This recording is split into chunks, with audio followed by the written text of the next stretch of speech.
Nous commençons ce premier journal de l'information israélienne avec vous par les élections primaires au Likoud. Et oui, le décompte des voix a débuté hier soir vers 22h30, immédiatement après la fermeture des bureaux de vote, mais ce décompte devrait se prolonger jusqu'au milieu de l'après-midi et l'on devrait alors savoir qui sont les grands gagnants de ces primaires du Likoud et qui sont les grands perdants parmi les leaders du parti.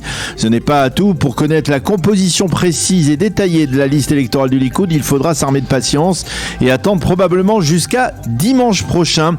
En effet, il faudra que cette liste puisse inclure également les personnalités que Binyamin Netanyahou a souhaité insérer comme personnalité personnelle dans la liste électorale du Likoud. Il s'agit en particulier d'anciens députés ou de députés comme Idit Silman et Amichai Shikli, les députés Yamina qui ont permis la chute du gouvernement Bennett Lapid, et que cette liste tienne compte également des élus des régions, des Olim, des femmes qui se présentent pour la première fois. Bref, une formation de liste qui sera particulièrement complexe et dont on n'aura donc le résultat que probablement dimanche matin.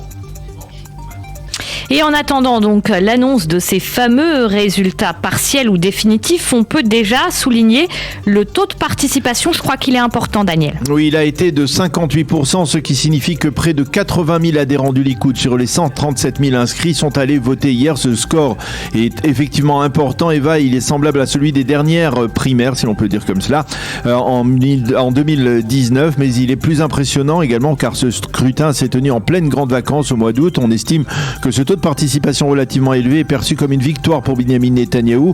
En effet, le leader du Likoud a réussi à prolonger l'ouverture des bureaux de vote hier de 21h. La fermeture des bureaux de vote de 21h à 22h30, et ce justement afin d'encourager les adhérents à aller voter. Pour l'ex-premier ministre, ce taux de participation a réduit l'impact possible de ce que l'on appelle les deals, entre des marchés conclus entre des fournisseurs de voix et des candidats à la députation, et il devrait permettre de composer une liste électorale plus séduisante avec de nouveaux visages, une liste renouvelée bien plus séduisante donc jusqu'à présent.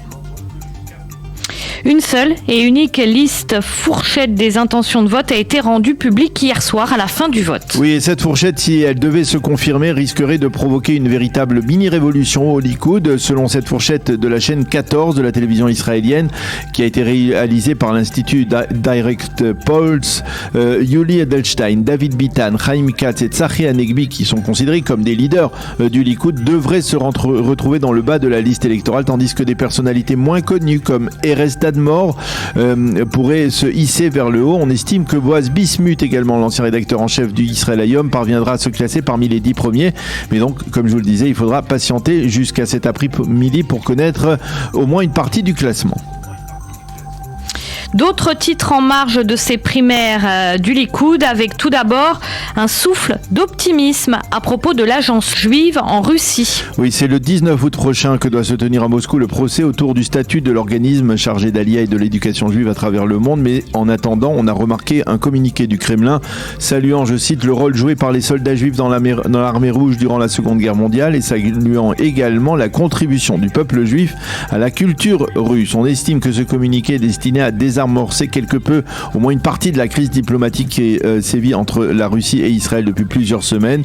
Au sein de l'agence juive, on n'attend toutefois pas véritablement le verdict de la justice. Pour s'organiser, l'organisme sioniste a entrepris des démarches visant à déplacer son activité de Russie vers Israël ou vers un pays voisin de la Russie. Ceci étant, Daniel, on a appris que le nombre de Olim venus de Russie et d'Ukraine a augmenté durant les 6 premiers mois de l'année. Oui, de manière consistante, selon les données publiées par l'Office national des statistiques israélien, on a recensé durant cette période, donc des 6 premiers mois de l'année 2022, plus de 12 000 nouveaux immigrants arrivés d'Ukraine et près de 19 000 venus de Russie. Cela représente une augmentation de plus de 300% par rapport à l'année 2021 à la même période, et cela est bien entendu dû évidemment à la guerre entre les deux pays.